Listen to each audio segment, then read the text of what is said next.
नमस्कार दोस्तों, इस वीडियो में आपका हार्दिक स्वागत है। आज हम श्री महाकालेश्वर ज्योतिर्लिंग की उत्पत्ति के विषय में जानेंगे।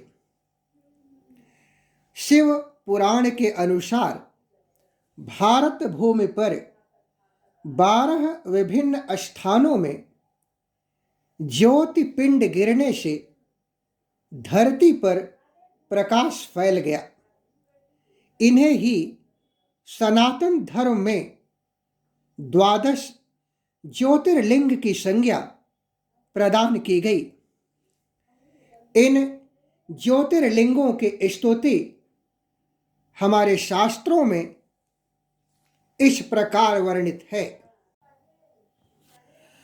सौराष्ट्रे सोमनाथं च श्रीशैले मल्लिकार्जुनम् उज्जयिनां महाकालमोङ्कारम् अमलेश्वरम् परल्यां वैद्यनाथं च डाकिन्यां भीमशङ्करम् सेतुबन्धे तो रामेशं नागेशं दारुकावने वाराणस्यां तो विश्वेशं त्र्यम्बकं गौतमीतटे हिमालये तो केदारं घृष्णेशं च शिवालये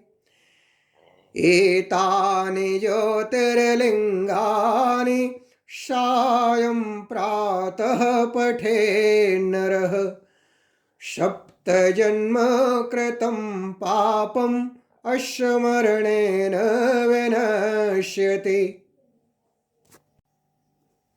जो मनुष्य प्रतिदिन प्रातः काल और संध्या के समय इन 12 ज्योतिर्लिंगों का नाम लेता है, उसके 7 जन्मों का किया हुआ पाप इन लिंगों के स्मरण मात्र से मिट जाता है।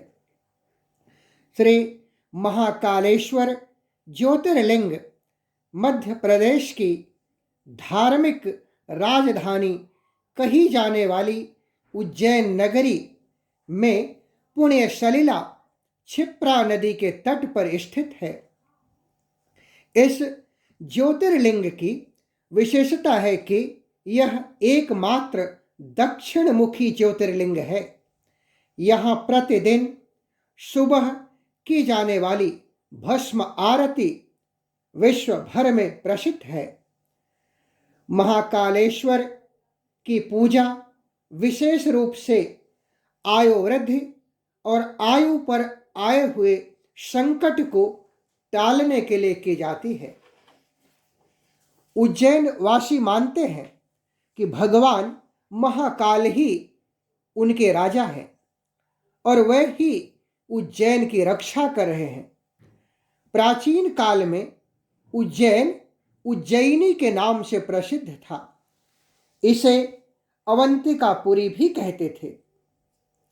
यह भारत की परम पवित्र 7 पुरियों में से एक है। महाभारत, शिव पुराण एवं स्कंद पुराण में महाकाल ज्योतिर्लिंग की महिमा का पूरे विस्तार के साथ वर्णन किया गया है।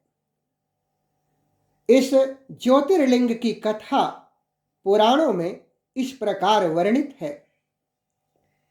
प्राचीन काल में उज्जयिनी में राजा चंद्रसेन राज्य करते थे।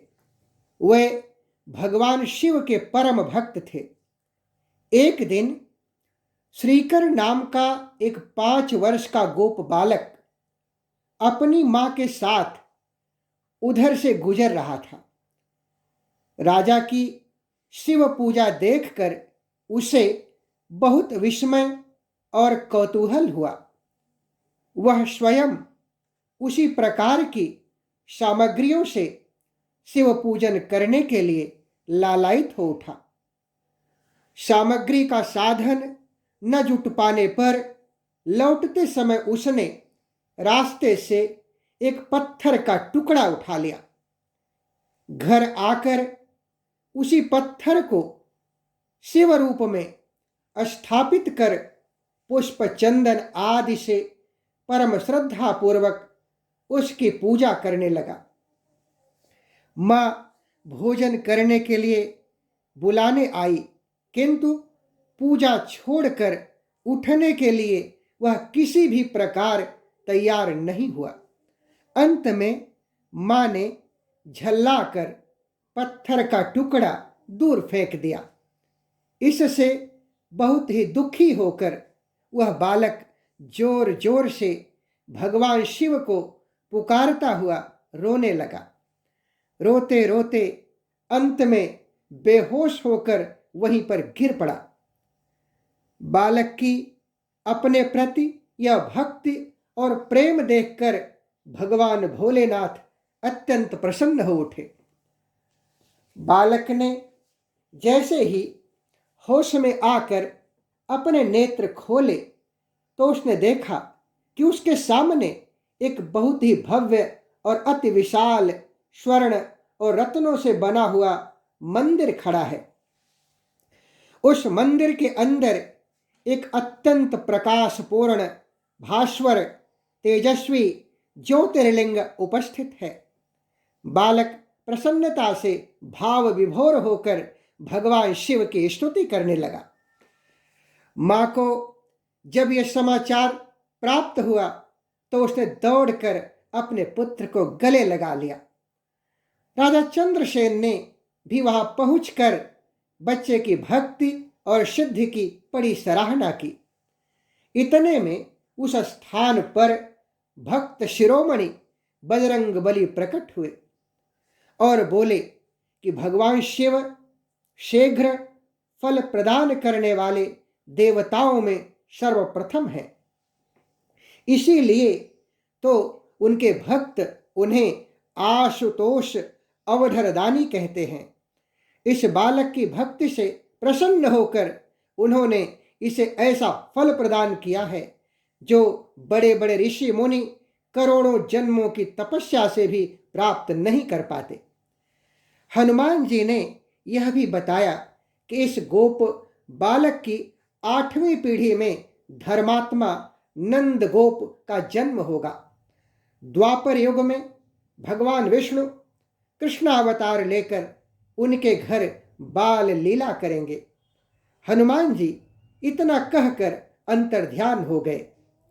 उस स्थान पर नियम से भगवान शिव की आराधना करते हुए अंत में श्रीकर गोप और राजा चंद्रसेन शिव धाम को चले गए। हमारे शास्त्रों में वर्णित है कि ऋषि मार्कंडेय पूरे समर्पण भाव के साथ भगवान शिव की पूजा में लीन थे। जब यमराज के दूत उन्हें लेने आए तो वे ऋषि की पूजा में विघ्न डालने में सफल नहीं हुए।